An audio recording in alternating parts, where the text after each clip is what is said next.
Welcome to Readers of the Lost Art with your presenter, Dr. Paul Anthony Taylor, a recovering academic. And the title of today's talk is Baudrillard's sexy analysis of Christopher Nolan's Flaccid Odyssey. A time of apparent magic. The title card of Christopher Nolan's The Odyssey. Defy the gods. The Odyssey's marketing tagline. Nolan's film is the story we deserve, but not the one we need right now. Me. I think like a girl takes off her dress. At the extreme, thought is impudence, obscenity even. Georges Bataille. Think like a woman taking off her dress, said Bataille. Yes, but the naivete of all the Catherine Millets is to think that they are taking off their dress to get undressed, to be naked, and therefore reach the naked truth, the truth of sex, or of the world. Jean Baudrillard. Well, hi everybody, and with this thumbnail we can play the caption game, which it might be something I'll introduce to the channel, but I'd go with probably Calypso saying to Odysseus here, now Odysseus, it can happen to any man. And I apologise in advance, there will be various phallic references all the way through this talk.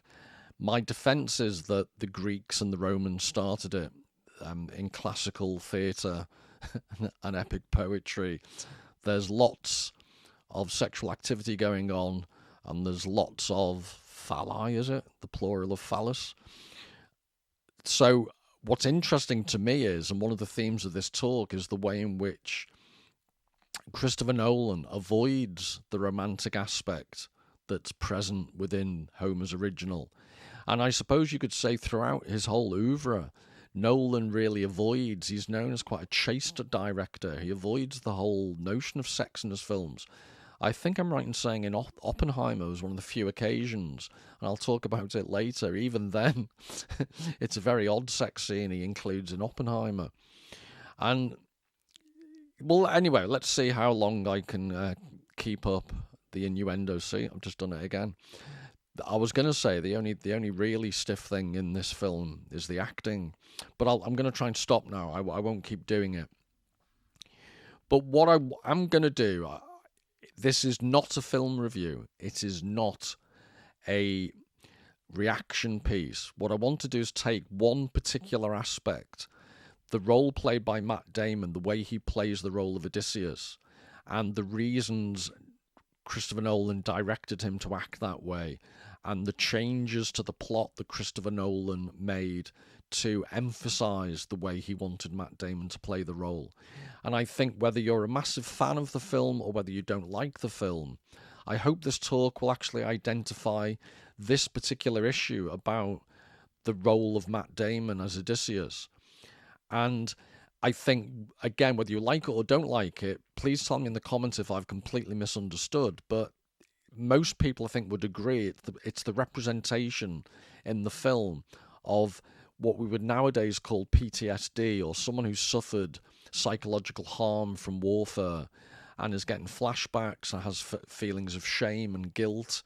And that runs all the way through the film. So that's one aspect. It's what you could see in reference to previous videos I've done. Thomas Sars, the heretical psychiatrist who argued against the over-medicalization of modern culture, saying that genuine mental turmoil, he never denied that existed, but it's all often medicalized and we're given drugs for everything, and that's relevant in the film. The Matt Damon character as Odysseus is basically given drugs to help him overcome his trauma.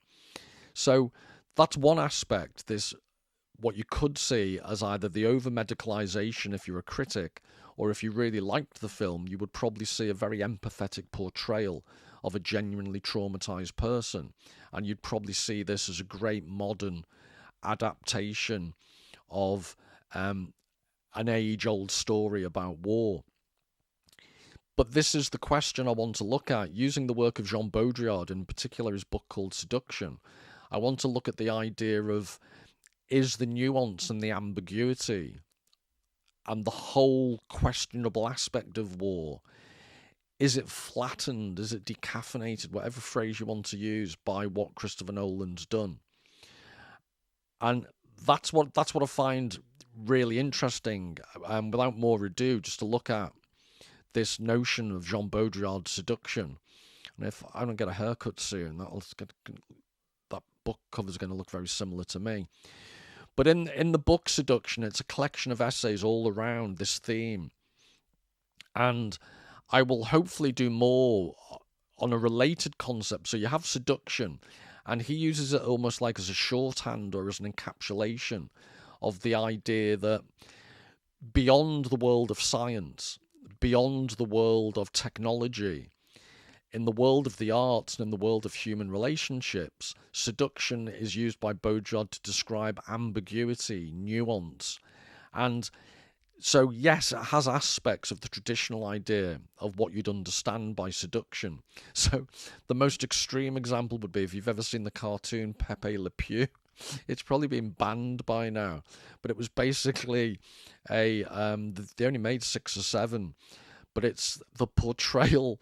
Was it Walt Disney or Hanna-Barbera? Well, anyway, it was an old cartoon series whereby a skunk who was French, the only plot line they had was a female black cat would accidentally have a white strip of paint on her back through various accidents, depending on which episode, and Pepe Le Pew would fall in love with her. And it very, very funny. But like I say, if you can catch it on YouTube, you'll probably see why it's been banned today. So that's the extreme idea of in a stereotypical French Casanova. Not that, was he French or Italian? Anyway, quickly moving on. The idea of seducing someone, using your wiles, and remember the whole Odysseus story is about cunning. The whole seduction process is supposed to be like a game, and traditionally the woman would resist the advances of the man, and it would turn out into this huge big drama. And it's the actual process of seduction. Was it Dangerous Liaisons, the film with John Malkovich and a very young Uma Thurman and Michelle Pfeiffer? That would arguably be an example of a film that addresses the whole idea of seduction as a aesthetic process and a psychological process. But it's almost like game is the wrong phrase. It's a challenge, it's a duel, it's a game, it's all of these things.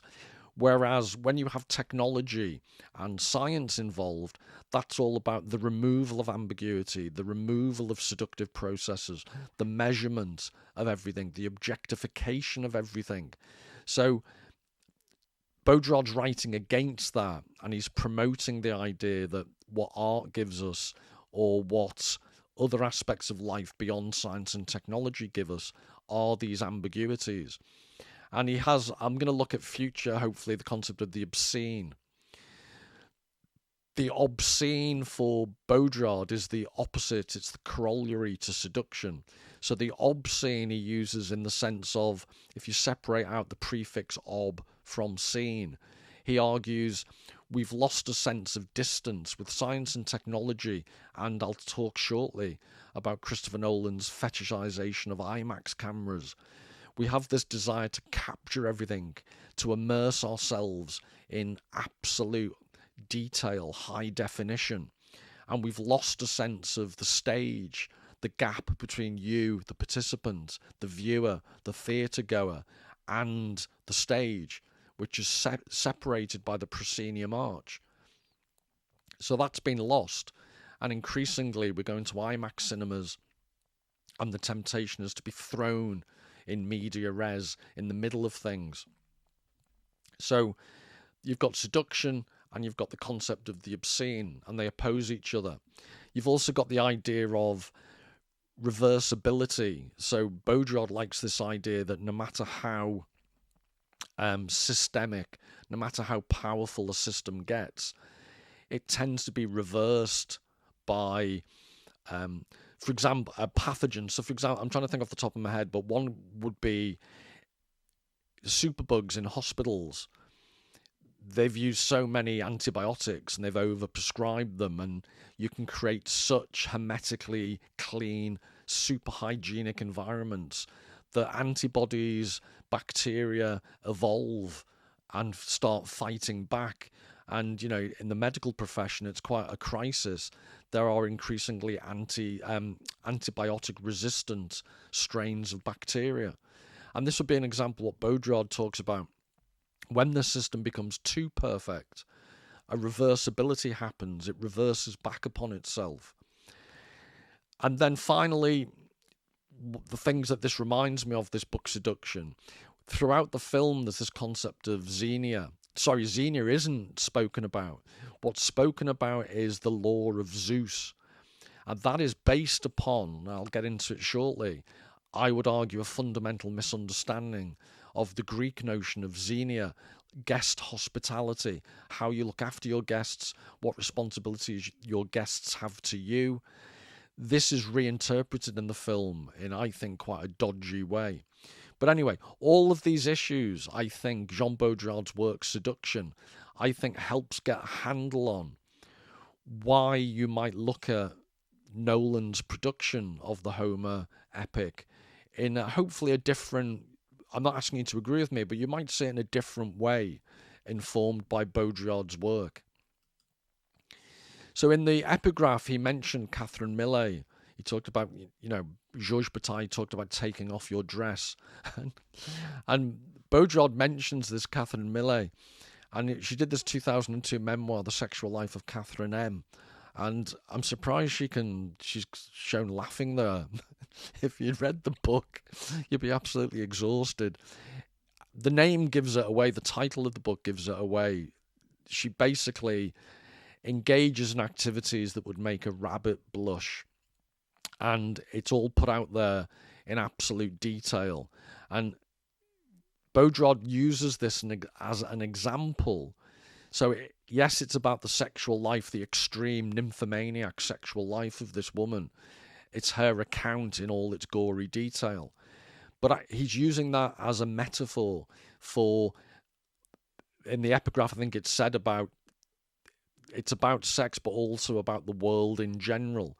It's about this obsession with repetition. It's about this obsession with thinking you're getting to the heart or the essence, in Catherine Millet's case, of sex, when in fact all you're doing is having endless, multiple mechanical couplings. And actually you're no nearer getting towards the essence of genuinely erotic sex. If anything, you're getting further away. It's becoming more meaningless because there's too much of it. That's Baudrillard's point. And I hope you can see the parallels with, as I'll show, you know, IMAX cameras that are trying to capture reality in ever more high definition. And at least according to Baudrillard's perspective, the more you try to capture these things in absolute high, all-inclusive definition, ironically, the further away you become. And this is it just shows you still waters run deep. And I've shown you both because it just goes to prove that Catherine Millet really did like a good book. And I remember seeing the photograph for the first time and I was looking over her shoulder. I was genuinely much more interested in the books. But yeah, just quite shy and mousy looking. But Vika, if you read her memoir, quite shocking stuff. So this is from the actual book Seduction. Seduction, however, never belongs to the order of nature, but that of artifice. Never to the order of energy, but that of signs and rituals. This is why all the great systems of production and interpretation have not ceased to exclude seduction, to its good fortune, from their conceptual field. For seduction continues to haunt them from without, and from deep within its forsaken state, threatening them with collapse. It awaits the destruction of every godly order, including those of production and desire. Now, I've emphasized at the top their artifice and signs and rituals. Notice in the epigraphs, and I'll come back to this, he starts the very, very beginning of the film with the title slide of apparent magic. He refers to apparent magic. And again, I think critics and advocates of the film would probably agree that the film is largely about, it's godless. He takes most of any references to the gods out of the film. And as that phrase, apparent magic, he's trying to, what I'm going to discuss shortly, in terms of the disenchantment of the world, he's trying to take any notion of magic away. It's not about magic. It's about human guilt, human shame, human decisions. It's all about Odysseus as an individual and how he feels about what he's done. The supernatural is represented in nature.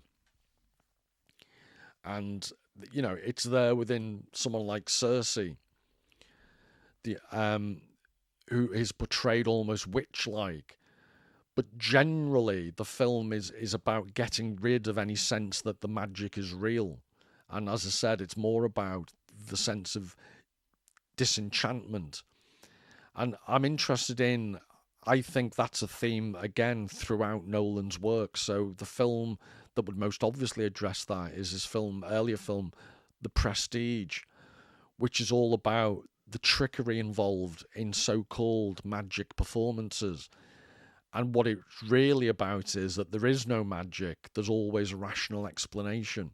And I think that's a key theme that Nolan's very interested in pursuing. Seduction continues to appear to all orthodoxies as malefice and artifice, a black magic for the deviation of all truths, an exaltation of the malicious use of signs, a conspiracy of signs. Every discourse is threatened with this sudden reversibility, absorbed into its own signs without a trace of meaning. This is why all disciplines, which have as an axiom the coherence and finality of their discourse, must try to exorcise it. So I find this very interesting. This paragraph here could have been written for the beginning of Christopher Nolan's The Odyssey.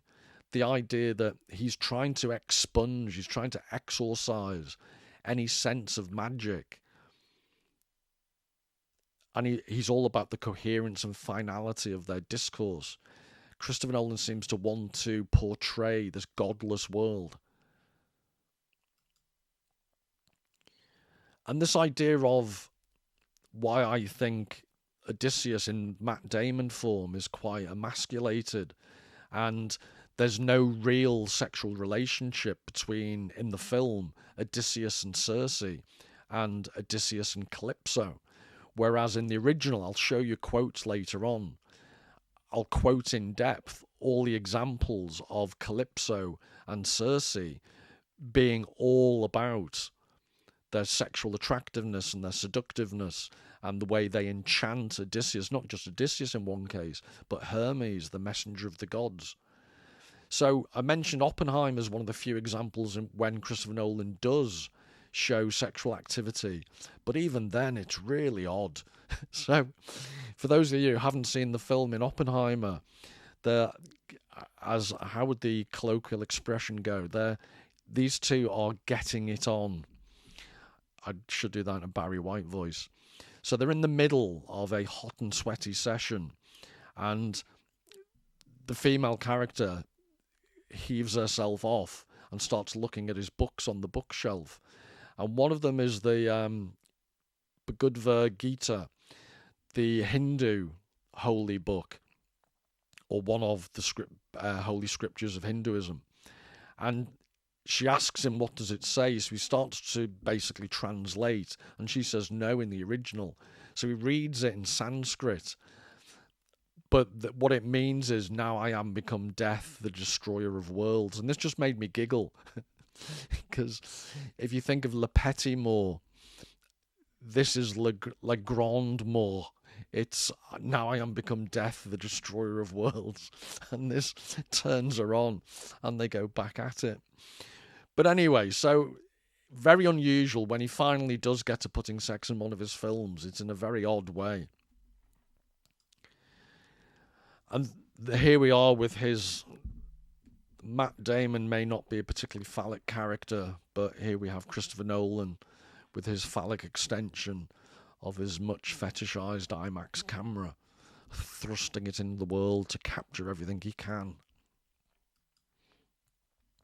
So again, from Seduction, to produce is to materialize by force what belongs to another order, that of the secret and of seduction.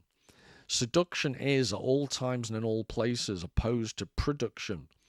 Seduction removes something from the order of the visible, while production constructs everything in full view, be it an object, a number, or concept. Everything is to be produced, everything is to be legible, everything is to become real, visible, accountable. Everything is to be transcribed in relations of force, systems of concepts, or measurable energy. Everything is to be said, accumulated, indexed, and recorded. This is sex as it exists in pornography, but more generally, this is the enterprise of our entire culture, whose natural condition is obscene, a culture of monstration, of demonstration, of productive monstrosity. So he's saying, my advice if you want to read Jean Baudrillard is read him as poetic philosophy. It's a difficult read sometimes, but I think if you just relax slightly and read it as poetry almost. He's quite repetitive, but he's trying to address very complicated... He's trying to describe the superficial aspects of life in a world that's overly full of representation to the point it becomes obscene. And all those words he uses for this overproduction of mostly images, monstration, demonstration, productive monstrosity. But everything needs to be legible. Everything is to become real, visible, accountable. This is what I was saying about Christopher Nolan trying to disenchant. He's trying to get rid of the magic right from the very beginning. The very title card at the beginning of the film. And it's just this absolute obsession with capturing as much as is visually possible in high definition. The fury to unveil the truth, to get at the naked truth, the one which haunts all discourses of interpretation, the obscene rage to cover the secret. The obscene rage to uncover the secret is proportionate to the impossibility of ever achieving this. The more one nears the truth, the more it retreats towards the omega point, and the greater becomes the rage to get at it. But this rage, this fury, only bears witness to the eternity of seduction and to the impossibility of mastering it. Again, I always say I don't mean to psychoanalyze just as I then proceed to do it. So it's slightly disingenuous, I admit. But this fury, please remember that word, fury, the fury to unveil the truth. My explanation of why there's so little sex in Christopher Nolan's films is I actually think, to deliberately play on words, I think he has an impotent rage to capture everything, to capture the truth. And because as a good artist, he actually, or as an auteur, he knows he can't. I do think bubbling under the surface is this, whether it's fully acknowledged by him or whether it's more subliminal and subconscious. I do think, in a way, it makes him angry. So he has this fury, this obscene rage. And why I mention rage as important is, this is the first line of the Iliad, the first words, and because the word order is different in the translation. Menin, I covered Aide, the singing, the second word in the previous video, but Menin, the idea of wrath. So the very first word of the Iliad about warriors is rage, wrath. And this is one of my problems I have with what Christopher Nolan's done to the Odysseus character. Odysseus is a warrior at the end of the day. And the Greek culture, there's a brilliant book actually called The Rage of Achilles. that tries to explore what a psychologically foreign world the Greeks lived in compared to us. And that is, I think, the ultimate source of my objection to what Nolan does. Nolan's transplanting modern sensibility into the past whilst wanting the credibility of the past. And I think, personally, my bias is that the great classics are classics because, yes, there's a continuity. We can empathize with them and we can experience them as human stories that we recognize. But also, they take us into a psychological space that is completely foreign to us. So I think one of my main objections is to undermine the foreignness by reducing it to what you're used to.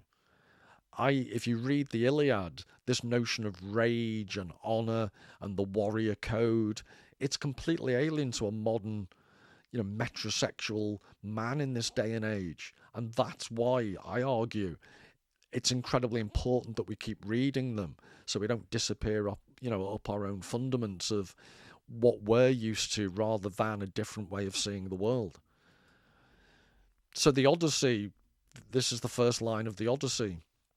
So Andra is man.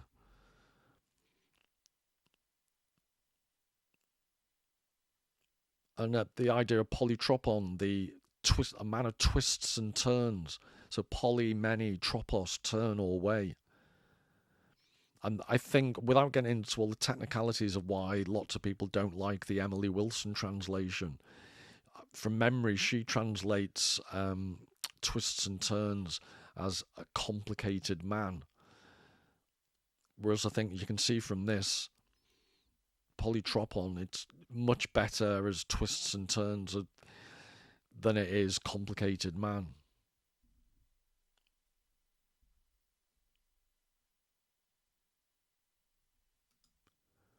So Nolan's disenchantment. Max Weber, he stole it from Friedrich Schiller, but he had this concept that in English is disenchantment, in German it's Entzauberung. It's a wonderful idea. It's basically what Nolan epitomizes in his film. He's disenchanting, he's taking the magic out of that world. Then the dialectic of enlightenment, which I've referred to by Horkheimer and Adorno, and I've referred to it in previous videos. But that's all about the way in which the Odyssey represents the emergence of the bourgeois individual from a world in which gods existed. So there's the gods and there's a man of twists and turns. And they're in this dialectic. The gods like the cunning of Odysseus, but the cunning of Odysseus is also the cunning that eventually leads to the disenchanted world of science and technology.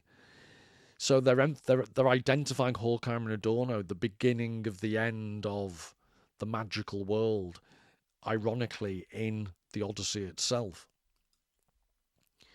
And then this is from the end. I mentioned The Prestige, another earlier Christopher Nolan film. The audience knows the truth. The world is solid all the way through. And I think that's said right towards the end of the film.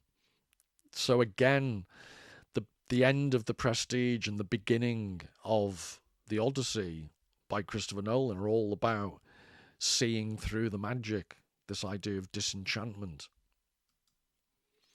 And just so, I think Jay from Texas, I was having a chat with him in the comments, and he mentioned Jonathan Paju, who he's got this YouTube channel, The Symbolic World. And because I don't believe in just people hearing one point of view, I would encourage you to check out his work. But I think he epitomizes, he's from a Christian background. I think he's from the Orthodox Church. And as the title just shows, he's very interested in the concept of symbolism, both in religion and how religion interconnects with culture, and the whole exploration of symbolism, which I applaud. But he's had a very odd take on the Odyssey film. His interpretation is he quite likes it because he interprets it as having quite a symbolically Christian message. So the Father returns, and I think he argues that you are able to punish those worthy of punishment, but also it's about expiation of guilt. It's about forgiveness. So he takes various Christian messages from Christopher Nolan's version, and that's why he seems to like the film. My reason for not liking what Christopher Nolan's done is for precisely the same reason. I interpret it as a Christian version of a pagan epic. And when you Christianize a pagan epic, you're losing something from the original that we could learn from, how they saw the world completely differently. But anyway, it's just by the by, because I could spend ages on reacting to his reaction to the film and then you just go down the rabbit hole. But if you want a positive, much more positive than I'm able to give you, interpretation of what Nolan's doing, I encourage you to go and look at Jonathan Pageau's work.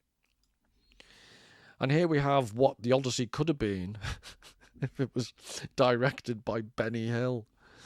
And excuse this definitely isn't the way it's done by Nolan. But excuse the crudity in the following quote. But I'm trying to give you examples. I'm guessing the author is much younger than I am. So this is the current way people express themselves, apparently. So Kat Zhang, it's a great name. The great title is No One Horny in the Odyssey. So of all the historical accuracies you could grouse about in the new Odyssey movie, the most mystifying is the lack of sex.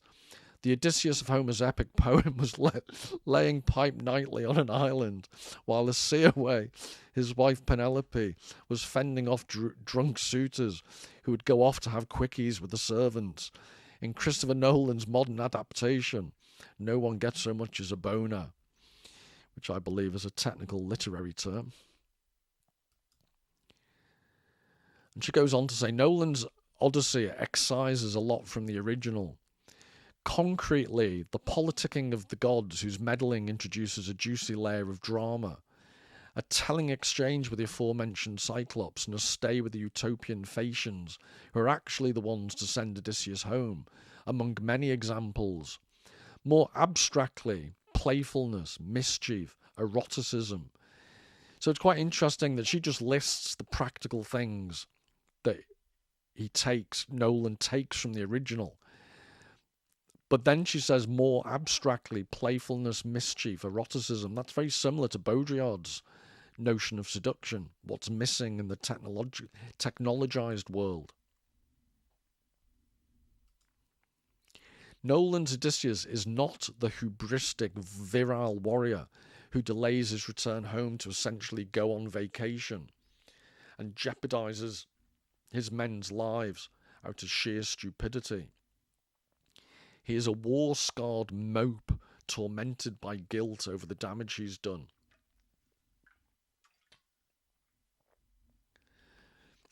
When he sails past the sirens, the most legendary singing temptresses in all of Western mythology, he looks more anguished than titillated, shrieking as though they're blasting death metal. The ear-splitting truth they reveal is that he actually doesn't want to return home, because then he would have to confront the magnitude of what he has done. And this is another from the Dallas Morning News, so you can't say I don't go looking for my material far and wide. So the Nolan rendition of Odysseus is sexless. Recast for modern audiences, there is something emasculated about him, for all his bulging muscles. Magical Circe cannot tame Odysseus, but Nolan does. The warfighter is made safe. He is domesticated. Rather than seducing the women and goddesses he meets on his journey home, he is either babied by them or himself babies them. The erotic frisson that Homer gives the womanizing Odysseus is utterly absent in the post-Me Too movie. In the ancient account, Odysseus happily lingers with Circe for a year as her lover, nor does he leave until his homesick men beg him to depart. I'll be emphasizing that in a second. No such dalliance happens in the movie. Rather, Nolan's Odysseus is more like a therapist who politely and efficiently disengages from his patient Circe as soon as the allotted 50 minutes are up. I actually think that's in reverse. You'd probably reverse that, and Calypso is more like the therapist. So I'm not sure that's a particularly good example, but anyway. Actually, the more I think about it, I was more fixated on the Calypso Odysseus relationship, but maybe he's got a point when he talks about the Odysseus Circe relationship. Given Nolan's treatment of Circe, it's no surprise that one of the most beautiful scenes of Homer's epic, arguably its climax, is also missing from his movie. Having returned home after 20 years' absence and having violently dispatched the small army of suitors occupying that home, Homer's Odysseus finally reveals himself to his wife. But Penelope, who is as wily as her husband, wants to be sure that this mysterious wanderer really is who he says he is. She orders her maid to move their bed out of the bedroom so that he can sleep alone. In Homer's telling, Penelope's directive is a ruse. Penelope and Odysseus' marriage bed is crafted by Odysseus himself from a still-living, great-rooted olive tree. Firmly anchored in the earth, the bed is a sublime metaphor for their lasting marriage. To move the bed, someone would need to sever it from the trunk or uproot the tree. Odysseus' pained response to Penelope's provocation is precisely the sign she requires to let down her guard after 20 long years and rush into his arms. No other man has seen this bed or understand its unique construction, just as no other man, despite the teeming suitors, knows the intimacy it represents. Only Odysseus can recognize his wife's trick for what it is. The marriage bed of Penelope and Odysseus is both a natural wonder and a cultural marker, a sign of the human imagination at work. It's a symbol of marriage itself, which on a daily basis activates a mystical harmonizing of opposites, self and other, male and female, nature and culture. I'm assuming Simi Ali hasn't been married. That paradox was fertile ground for a storyteller like Homer, but it lies fallow for Nolan, who sometimes struggles even to admit that men and women are different. It's not an accident that the mythical Trojan War begins when a marriage is broken. That marriage between Helen and Menelaus is itself an emblem of an entire cultural order. And I think this is interesting. If you're of the conservative persuasion politically, this is fuel to believe. I've no idea what the politics of the Dallas Morning News are. As an ignorant Brit, I would assume Dallas is quite conservative, but what do I know? But the idea, I think they're onto something. You don't have to be a conspiracy theorist to think that maybe the whole marriage story, particular importance as has been described here, might be something Nolan wants to avoid, because on the other hand, he's making his film all about modern sensibilities, whereas at least traditional forms of marriage aren't exactly the soup du jour in the modern sensibility. But anyway, it's an argument and a discussion for another day, but I just find it quite interesting. So to talk about Fanar, the stiffness from the throne to the maid to Penelope herself. Then you've got Circe, played by Samantha Morton, who, again, not stiffness in this case, but she's not a romantic leading role. She's not the Circe of imagination. The witch, the magical enchantress using magic to deceive, that's the thing that's emphasized much more than any type of physical enchantment, which in the original Circe does have in spades. So that's another example of Nolan taking sexuality from the film.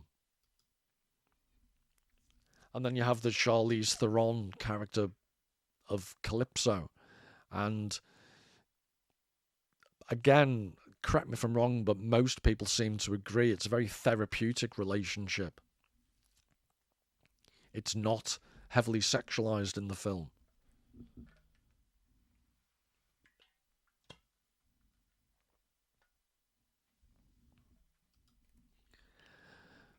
And then you have the scowler in chief, Zendaya. Is it Zendaya? I think it is. I never trust anyone who only has one name. It makes them dodgy in my view. But I wish because I scowl a lot. It's my basic facial expression, but no one pays me millions of dollars just to stand and scowl and have zero facial expressions, apparently, other than a scowl. I'm naive. I always used to think acting was about, you don't have to be Mr. Bean levels of facial flexibility. But occasionally, it would be nice to have a non-scowl. So I'm going to now go through, this is book 5, as you can see. In the Fagel's translation, he calls it Odysseus, Nymph and Shipwreck. So what happened? The context for this is Hermes, the messenger of the gods, has been told by the council of the gods to go and free Odysseus. So it's described, a great fire blazed on the hearth, and the smell of cedar cleanly split and sweet wood burning bright wafted a cloud of fragrance down the island. Deep inside she sang the goddess Calypso, lifting her breathtaking voice as she glided back and forth before her loom. So obviously Penelope is also busy on the loom, but then destroying all her work. Her golden shuttle weaving. Thick, luxuriant woods grew round the cave. Alders and black poplars, pungent cypress too. And there birds roosted, folding their long wings, owls and hawks, and the spread-beaked ravens of the sea. Black skimmers who make their living off the waves. And round the mouth of the cavern trailed a vine, laden with clusters, bursting with ripe grapes. Sorry, I just thought it's... No, I don't think that the hemorrhoids are being referred to, but I was going to say, I've just put myself off my dinner. I apologise profusely to anyone who's listening or watching this whilst eating. Sorry, I put myself off.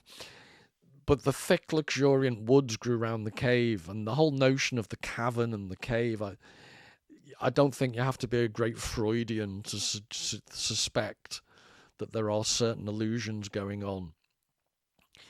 And the thick, luxuriant woods grew around the cave. I'm assuming that unlike today's modern climate, pudendic topiary is not the order of the day. I'm assuming pudendic is a word. I've just made it up. So it continues. 4 springs in a row, bubbling clear and cold, running side by side, took channels left and right. Soft meadows spreading round were starred with violets, lush with beds of parsley.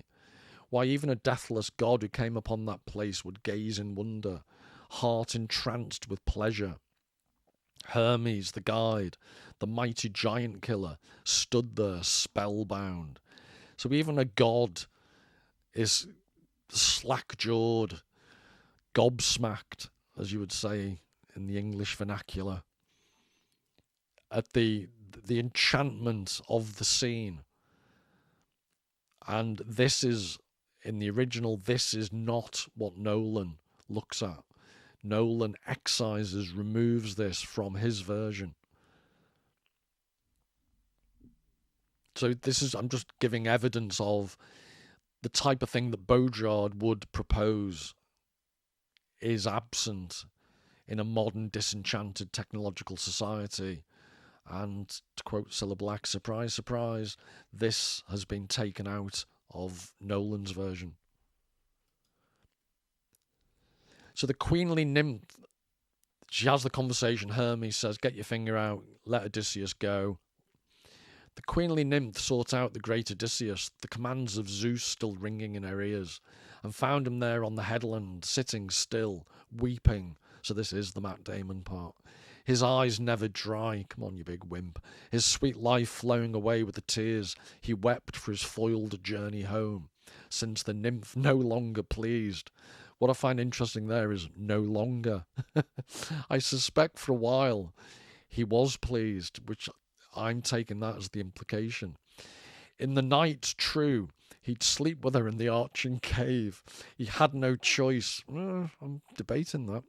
Unwilling lover, aside lover, all too willing.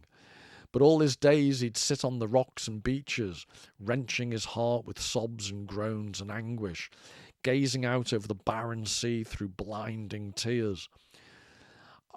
When Odysseus relates things later on in the book to the Phaeacians, it goes to what Baudrillard's talking about in the mode of seduction. Remember, narrative itself is a seductive enterprise, a seductive process, and it's ambiguous. And I think, maybe in a future video, I'll look at the bits where you can't always trust a narrator. It's a very subjective account they're giving. And there are various parts when Odysseus is telling stories when, to quote the modern phrase, don't believe the hype. It's ambiguous. It's got his perspective riddled through it. It's not objective. And that is built in, it's baked into the original epic, this notion of ambiguity and nuance that I would argue isn't in Nolan's representation as much. This is Arnold Becklin. It's Bocklin, but there's an umlaut over the O, so I'm assuming it's something like Berklin. It's 1882, it was painted, and it's Ulysses and Calypso. So this is, if you imagine Matt Damon from behind, if he's wearing a particularly nice dressing gown.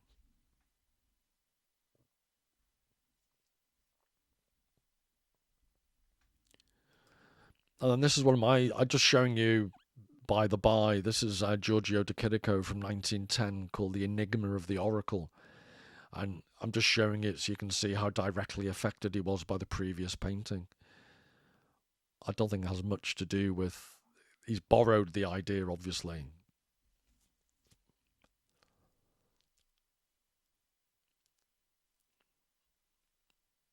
If you can just, there's just something about which again is the way I like it. My personal preference in art is if you're going to borrow something, use it as an inspiration. Don't completely try and use large amounts of it, but then undermine the whole purpose of the original. So he takes the figure, the crouch, the tension in the shoulders, but does something completely different. That meets with Paul's seal of conservative artistic approval.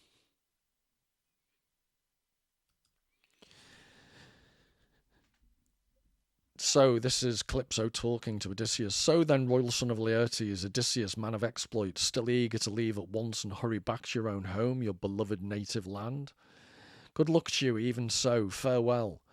But if you only knew down deep what pains are fated to fill your cup before you reach that shore, you'd stay right here, preside in our house with me, and be immortal. Much as you long to see your wife, the one you pine for all your days. And yet I just might claim to be nothing less than she, neither in face nor figure. Hardly right, is it, for mortal woman to rival immortal goddess? How? In build, in beauty? Ah, great goddess, worldly, Odysseus answered, don't be angry with me, please. All that you say is true, how well I know. Look at my wise Penelope, she falls far short of you. Your beauty, stature, don't let Penelope hear you. She is mortal after all, and you never age or die. Nevertheless, I pine all my days to travel home and see the dawn of my return. And if a god will wreck me yet again on the wine-dark sea, I can bear that too, with a spirit tempered to endure. Much I have suffered, laboured long and hard by now, in the waves and wars. Add this to the total, bring the trial on, which it's quite noticeably different to the much more whiny Matt Damon. So yes, he's crying, Odysseus. He can be emotional. But remember, all the way through the epic, he's described as the man of action. He's not the navel-gazing type. Even as he spoke, the sun set and the darkness swept the earth, and now, withdrawing into the cavern's deep recesses, long in each other's arms, they lost themselves in love. So, even in the midst of bemoaning his lost wife, he doesn't miss the chance. And again, it's the ambiguity of the seductive reference. Supposedly, he's had enough, and yet, one for the road.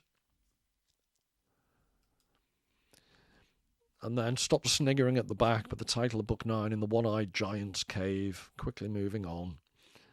So this is Odysseus speaking to the Phaeacians. True enough, Calypso, the lustrous goddess, tried to hold me back, although sometimes she didn't try very hard.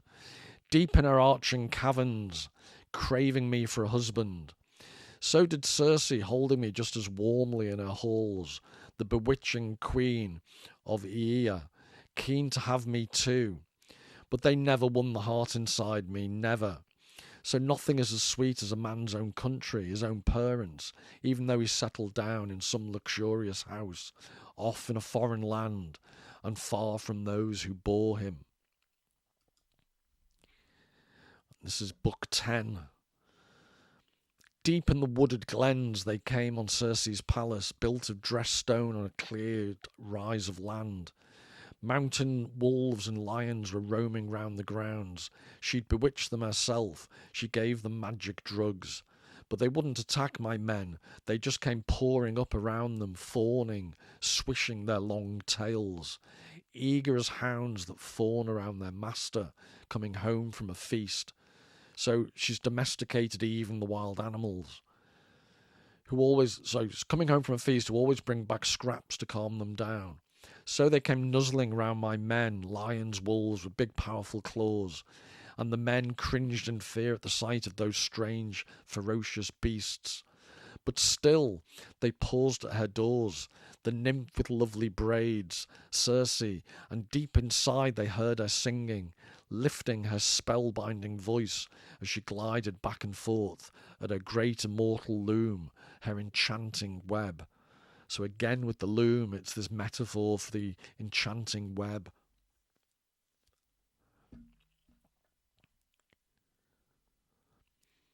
But the spellbinding voice there, I'm looking for examples of the magic, the enchantment versus Nolan's tendency to disenchant, as was previously pointed out. But I drew my sharp sword, put my teeth back in. Start again. But I drew my sharp sword sheathed at my hip, and rushed her fast as if to run her through. No symbolism there. She screamed, slid under my blade, hugged my knees with a flood of warm tears and a burst of winging words. Who are you? Where are you from? Your city, your parents? I'm wonderstruck. You drank my drugs. You're not bewitched. Never has any other man withstood my potion. Never. Once it's past his lips and he has drunk it down. You have a mind in you no magic can enchant. You must be Odysseus, man of twists and turns. Hermes, the giant killer, god of the golden wand, again. He always said you'd come, homeward bound from Troy in your swift black ship. Come, sheathe your sword, let's go to bed together. Mount my bed and mix in the magic work of love. We'll breed deep trust between us. So she enticed, but I fought back. I'm not so sure. Still wary. Circe, Circe, how dare you tell me to treat you with any warmth? You who turned my men to swine in your own house, and now you hold me here as well, teeming with treachery. You lure me to your room to mount your bed, so once I lie there naked, you'll unman me, strip away my courage, Mount your bed, not for all the world, not until you consent to swear, goddess, a binding oath you'll never plot some new intrigue to harm me. So now he's negotiating. Straight away she began to swear the oath that I required. Never, she'd never do me harm, and when she'd finished, then at last I mounted Circe's gorgeous bed. And now there's a gap, so I don't want to be accused of eliding without acknowledging it. Odysseus waits till she's sorted out all his men and they're fine, and she stops. The ones that haven't been turned into pigs are pampered, and the ones that have, she reverts back to men who actually, I think they're improved from their original looks once she stops them being pigs. So she enticed and won our battle-hardened spirits over, and there we sat at ease, day in, day out, until a year had run its course, feasting on sides of meat and draughts of heady wine. But then, when the year was through and the seasons wheeled by, and the months waned and the long days came round again, my loyal comrades took me aside and prodded. "Captain, this is madness." Well, he's having a whale of a time. "High time you thought of your own home at last. If it really is your fate to make it back alive and reach your well-built house and native land." Their urging brought my stubborn spirit round. So I think that's important to emphasise. And some people miss that. He had to be persuaded by his own men, because a whole year, day in, day out, with Circe, he's happy as a pig in, to use the Circe type reference, a pig in muck. He's rolling around having a whale of a time. And his actual men have to persuade him. So again, the ambiguity. He hasn't been entranced by the actual potion from Circe, but he has been enchanted by her general seductiveness. Which then begs the question, to what extent is that true of all relationships? But whereas with Calypso, he's talking about how he's so desperate to get back to his wife. Not so much here. So, to use Baudrillard at this point, I just thought giving you examples from the actual original to show the ambiguity of the seductive process. So it's different, it alters. He's had enough. He wants to leave Calypso, but not so much that he won't have one last escapade for the road, as I've said. It's ambiguous with Circe because he actually doesn't want to leave, despite having previously wanted to leave Calypso. So this notion of seduction, the ambiguity, the back and forth. And Baudrillard addresses it in Seduction in this particular way. Only signs without reference, empty, senseless, absurd and elliptical signs absorb us. And I love this example he gives, so bear with me. A little boy asks a fairy to grant him his wishes. The fairy agrees on one condition, that he never think of the colour red in the fox's tail. Is that all? He replies offhandedly, and off he goes to find happiness. But what happens? He's unable to rid himself of this fox's tail, which he believed he had already forgotten. He sees it everywhere with its red colour in his thoughts and in his dreams. Despite all his efforts, he cannot make it disappear. He becomes obsessed with this absurd, insignificant, but tenacious image, augmented by all the spite that comes from not having been able to rid himself of it. Not only do the fairy's promises not come true, but he loses his taste for life. Perhaps he dies without ever having gotten clear of it. And in a seemingly very simple story, I think Baudrillard identifies something really important. And if I can share with you, I was once in a hotel and they allocated me a room that had a disabled shower and was basically disabled capable. But they didn't tell me. So I turned up in the room and I remember thinking, oh, that's a lovely huge size shower. And then also they hadn't told me there was by the bed this, it was on a long, very thick wire with a big red button. And I forgot what the sign says, but I'm pretty sure it was something like along the lines of, don't press the button. So guess what idiot boy does? I press the button, and within about 5 minutes, 2 of the women on the front desk had come running up to see what happened. And it's obviously for a disabled person who's in distress, as I then found out. But it's just, it backs up this, what Baudrillard's saying. There was no way on earth a supposedly rational, vaguely intelligent person like me wasn't going to press the button because it was the thing you weren't supposed to do. An absurd story, but absolutely plausible, for it demonstrates the power of the insignificant signifier, the power of a meaningless signifier. The fairy was mischievous. She wasn't a good fairy. She knew that the mind is irresistibly attracted to a place devoid of meaning. Here the emptiness was seemingly provoked by the insignificance. This is why the child was not on his guard, of the colour red of a fox's tail. Elsewhere, words and gestures are emptied of their meaning by unflagging repetition and scansion. To wear meaning out, to tire it out in order to liberate, the pure seduction of the null signifier or empty term. Such is the strength of ritual magic and incantation. So I just find this really interesting because this is what stands in opposition to. I see this in the descriptions I gave you from the Odyssey. They're stories and they have no genuine real meaning in the real world.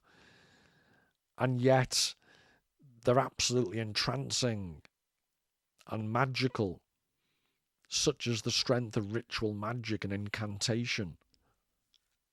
And this is the opposite of what Nolan wants to do. Nolan wants to reduce everything to a PTSD type of trauma that's explainable through logical causation and no sense of magic or enchantment. But it can just as well be a direct fascination with the void, as in the physical vertigo of a chasm. Remember in the previous descriptions, the caverns being described, or the metaphorical vertigo of a door that opens onto the void. If you were to see written on a door panel, this opens onto the void, wouldn't you still want to open it? Well, if my hotel experience is anything to go by, yes, you would. That which looks onto nothing has every reason to be opened. That which doesn't say anything has every reason to never be forgotten. That which is arbitrary is simultaneously endowed with a total necessity. The predestination of the empty sign, the procession of the void, the vertigo of an obligation devoid of sense, a passion for necessity.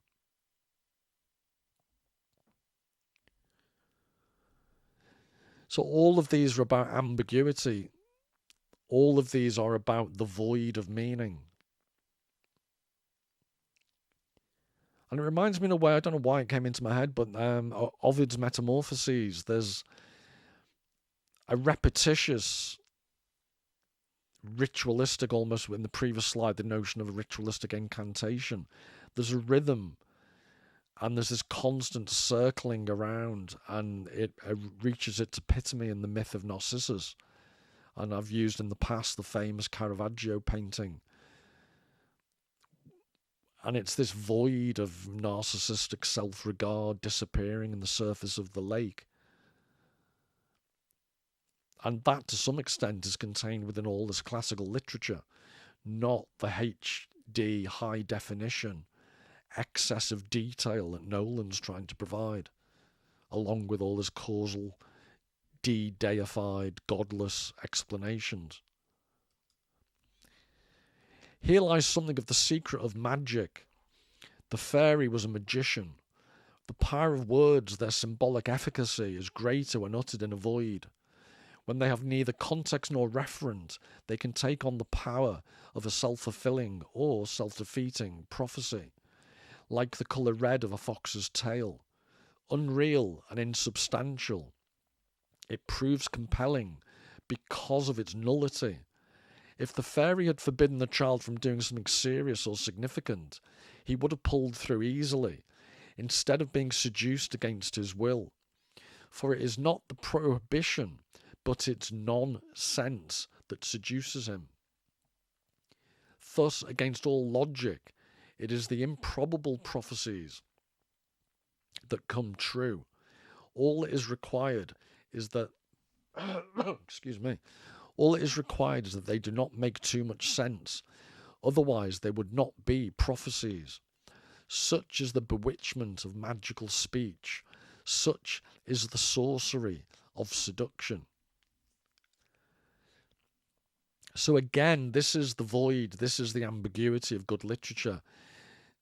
Whereas I'm thinking of the Circe example in the film where the Samantha Morton character, the phrase was something like, she's asked to turn them back into men, and she says, she turns it on its head and say, right, I'll turn them back into their disguise, basically saying they're really pigs. When they look like men, that's just a disguise. So there's an ideology of, let's all give a kicking to the patriarchy, men are pigs. And throughout the dialogue, explanations hit you over the head. There's very little room left by Nolan insofar as you can actually hear any dialogue, because mostly in his films the dialogue is inaudible because of all the special effects and excess noise. But insofar as you can hear something, his dialogue tends to be quite clunky, which isn't what's being described here by Baudrillard. This is why neither magic nor seduction concerns belief or make-believe, for they employ signs without credibility and gestures without referent. Their logic is not one of mediation, but of immediacy, whatever the sign. Proof is unnecessary. Everybody knows that their spell is carried by the unmediated resonance of the signs. There is no official intermediary time for the sign and its decipherment. It's not a matter of believing, doing, wanting, or knowing. Their attraction is foreign to the forms of discourse, as well as the distinctive logic of the utterance and statement. Their spell belongs to the order of declamation and prophecy, a discourse whose symbolic effectiveness requires neither decipherment nor belief.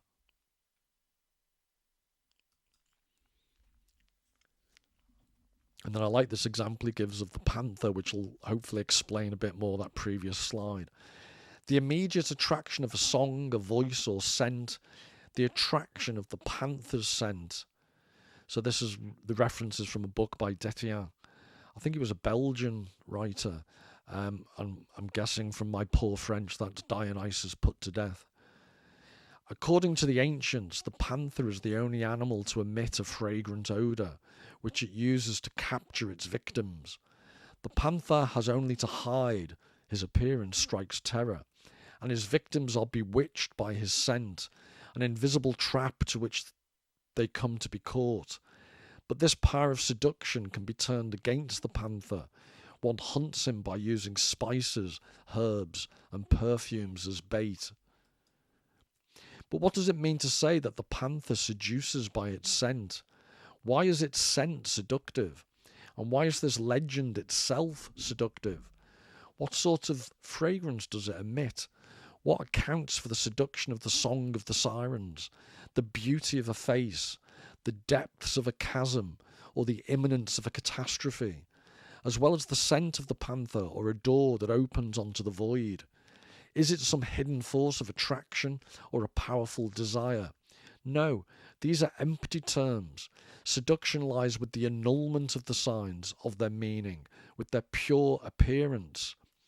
Eyes that seduce have no meaning, their meaning being exhausted in the gaze, as a face with makeup is exhausted in its appearance, in the formal rigour of a senseless labour. Above all, seduction supposes not a signified desire, but the beauty of an artifice. So I'm interested here in the reference to the song of the sirens. And again, in the film, correct me if I'm wrong, I think we're told that what the sirens say to Matt Damon playing Odysseus, it's the song of all the regrets, all the things he's done wrong. It's basically a song of his guilt. All the reasons stopping him from wanting to go home because of guilt and shame. Again, that's Nolan has to always provide, in my view, causal explanations. Whereas what Baudrillard's emphasizing here, it's the ambiguity, it's the lack of causal explanation. It's a sense that derives from an actual lack of meaning. It's a sense that derives from non-sense. That's what's seductive. The panther's scent is also a senseless message. And behind this message, the panther is invisible, like a woman beneath her makeup. The sirens too remained unseen. Sorcery is formed by what lies hidden. So sorcery is formed by what lies hidden. And remember the previous quote about I accused Nolan of having this impotent rage to discover the truth, to show everything. What Baudrillard describes as this productive monstrosity, this monstration, this demonstration. All of this description of what seduction is, the ambiguity, the lack of clear meaning, this classical, nonsense about panthers smelling nice. The seductiveness of the legend and the story is in the very fact it doesn't make any sense. Eyes that seduce have no meaning. I've always said this, eyes are just gelatinous orbs stuck in your head, and yet one single look, that evil glare that tells me I haven't done the dishes, all contained within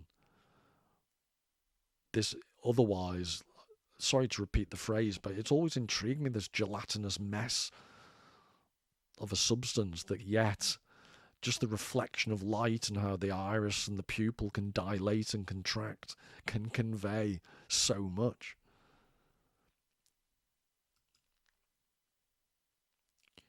So this is the final lines. I'm giving credit to Hallmark cards, which maybe conveys how good I think they are.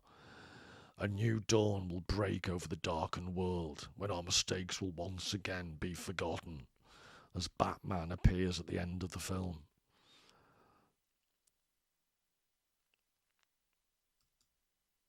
And I thought it would be interesting to compare that, so to go back to it.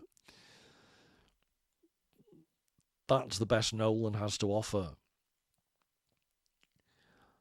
And then these are the final lines of the actual Odyssey. Blazing-eyed Athena wheeled on Odysseus, crying, "Royal son of Laertes, Odysseus, master of exploits, hold back now. Call a halt to the great leveller. War. Don't court the rage of Zeus who rules the world." So this is in the context of the gods are now, they're faced with the problem. Odysseus has killed all the suitors, all of them, Mr. Nolan, all of them. And the gods have to stop the vendetta repeating with the relations of the suitors then trying to kill Odysseus. So she commanded. He obeyed her, glad at heart, and Athena handed down her pacts of peace between both sides for all the years to come. The daughter of Zeus, whose shield is storm and thunder. Yes, but the goddess still kept Mentor's build and voice. Which my interpretation of that is, yes, there are gods in Homer, but the gods and their human form and their human embodiment, the interaction of the gods and humans are seductively, I use the word advisedly, are seductively ambiguous. So these final lines are implying the gods have ensured that human beings who are always driven to be warlike, the truce holds. And yet the implication also is the gods exist within people. The goddess still kept mentors, build, and voice. So it's almost the gods appear as people, but they're also beyond people. There's a sense of transcendence. And it's this ambiguous: are they transcendent? Do they exist in people? Do we have godly qualities ourselves? Odysseus is presented all the way through Homer's Odyssey as almost godlike. The gods like Odysseus because he's so preternaturally cunning. Nolan's version lacks all of that ambiguity. The gods basically don't exist in Nolan's world. And everything is reduced to human causality, human guilt, human shame. I much, much prefer Homer's conclusion, but the goddess still kept mentors, build, and voice.